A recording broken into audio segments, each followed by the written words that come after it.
Poker Tonight is brought to you by UB.net. Hello and welcome back to Poker Tonight. Scott Huff, and here with me is Joe Sebok. We're happy to be joined in studio by Poker2Nite Pro, three-time World Series of Poker bracelet winner, and my first poker player co-host of all time, Mike the Mouth Matiso. Mike, thanks for being on the show. Oh, thanks for having me, man. I feel like we have a kind of a bad trend going on Poker Tonight. I hate to be negative here. I know we got the new Mike in studio. Absolutely. But you're the third person who's come on, who I've read before you come on the show, that 2009 was your worst poker year ever. Talk about that a little bit. 07 and 08 were the two best years of poker I've ever had in my entire life. And the next thing you know, it just kind of like spiraled downward with the 40K at the World Series of Poker. I think that was the beginning when I finished 2 out of the money. And it just seemed like, you know, that beat led to another beat, led to another beat. The next thing you know, I was catching no cards and no cashes. Coming off 4 consecutive 7-figure wins. I made over 7 figures for 4 straight years in poker. And, you know, I made $2,200 this year. So I kind of make a fun out of it because it's like, oh, I made 1.3 million, 1.4 million, 1.2 million, $2,200. Hello. So it kind of sucked. But hopefully this year will be better. Well, I've asked the same question of the other players who said they'd had bad 2009s. Do you feel like it was something about how you were playing? Was it maybe your attitude? What do you think sort of helped create that? I don't think I played as good as I played in 08. Again, I had the big weight loss bet where I was running every day. I was running 8 miles a day. I was in phenomenal shape in 08. And I really believe that has a lot to do with it. I didn't gain the weight back, but I wasn't in the shape I was in. I wasn't running every day, so I wasn't mentally, you know, really focused and in that great shape, which I promised myself by the World Series this year I'm going to be, you know, that 185 and that running 8 miles a day again because it made such a difference. And I believe for anybody out there that plays poker, they don't think that working out makes a difference. They're wrong. So I think that had a lot to do with it. And I just, you know, players have gotten better. I mean, there's so many 100%. great players. And if you don't want to admit that there's great players out there and you want to run around and say, I'm Mike Matiso, I'm the best player in the world. Excuse me. I mean, you're just not. It's just not going to happen. You know what I'm saying? There's a lot of perception out there about who the best players in the world are for people because they see them on TV and they see reruns. They don't even necessarily sometimes know when the tournament's running that they're watching. They think these are the best players in the world and these guys aren't so good. So if those are allegedly the best, who are the players that we think at home are great who maybe aren't so great? I think that Phil Ivey's, I mean, when he's playing well, is probably the best all-around poker player I've ever played with. As far as tournament no limit, I think he's great. I think Elke or Bertrand, who had a great year last year, is a great player. I don't think he'll fade away. Mm-hmm. I think. Who's overrated, Mike? Who's really what I want to know. Who are the overrated players? That We know you know a lot of these Do I really guys. have to say names? Who are the people that let me take it back. Well, who my are the favorite people thing to say that is the people at home think are great players that maybe aren't quite as good as you would think from watching television? I mean, my favorite thing to say is like, you know, me and Phil Hellmuth are good friends.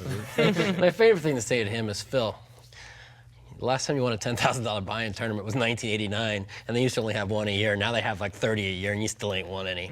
You know, so that's my favorite dig at Phil. So you're going to say Phil's one of the most overrated guys? I just think Phil needs to get on the tour and understand how the times have changed. Mm-hmm. I think Phil's got a great talent. It's still one of the most talented poker players I ever played with.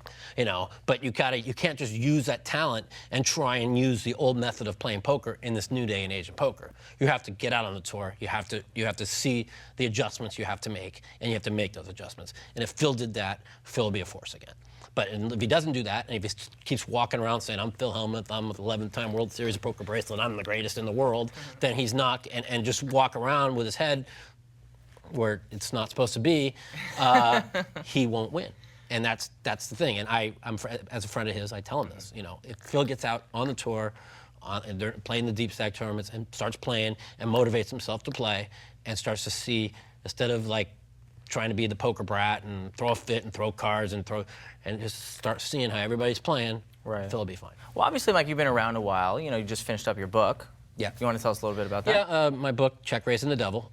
It's really a great book. It's a poker book about pretty much about life. You know, it's really not a poker book. It talks about what I went through, basically a lot of my meltdowns, what caused them, a lot of the problems I had that led up to that. It's a great book, and I'm not just selling that because it's my book. It'll really teach you a lot about life and a lot about poker, a lot about what can happen to you in the poker world if you just don't do the right things. So if you think he's outspoken here, definitely check out the book. Again, if you want to go buy Mike's book, go to cardozabooks.com. Poker2Nite viewers get 40% off by entering promo code MOUTH. But for now, we're going to introduce a brand new segment on the show right here on Poker2Nite, brought to you by Mike the Mouth right here. Mike has a bit of a reputation, as we mentioned, for being animated at times. And here's one of the reasons why in our first ever edition of Mikey's Meltdowns.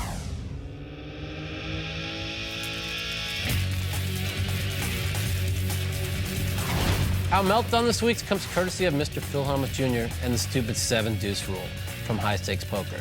It's the rule when if you win a hand with 7 deuce and show it, everyone has to pay you $500. Well, that donkey Phil Hellmuth decided to play the 7 deuce against me and bet it in my pocket kings on every street like he had the stone cold nuts.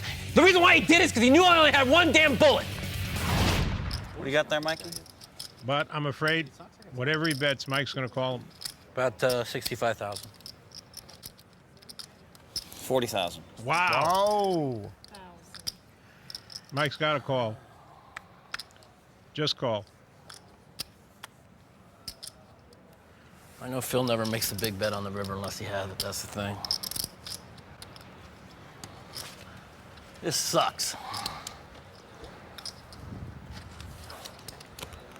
No, he hit a 2-outer on me.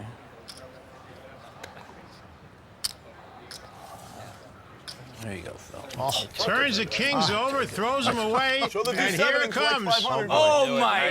That was the only thing I thought. That was the only thing I thought. That was the only thing I thought. He either had deuce 7. The deuce 7 game is alive. How can he fold kings that is so... It's a new game today, boys. It's a new game. Well, that was the only thing I was thinking is either he had the Phil, you deuce 7. finally have respect. Right there, right there. That gave you a lot of Finally have respect. respect. I crushed everybody in the world at No Limit for 20 years in side games and cash games. I finally have respect. All Hey, right, well, you lost it, okay? You had it there for a second, now you lost it. I think he still owes you 500. I knew he had it. I knew one of them had deuce 7. It had to be him in the head, right? He's so fast.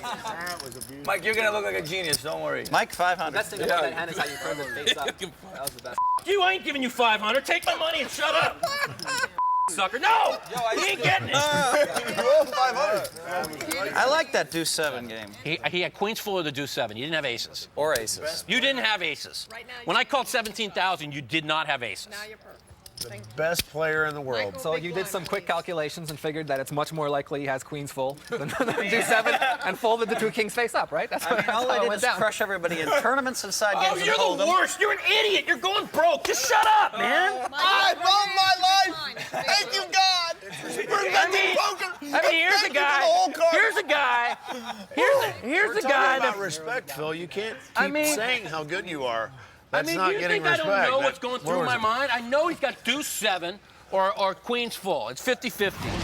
Yeah, you couldn't convince me to do the 7-deuce rule. I wouldn't play. It's pride, my friend. It's all pride. I don't get it. Mike, we appreciate you being here, buddy. It's always great to see you. Thanks. Love you guys, man. Thanks, Mike. All right, when we get back, Sebok and I are going to go all in blind, plus Dana Workman and the weekly misdeal on Poker2Nite. Back after this.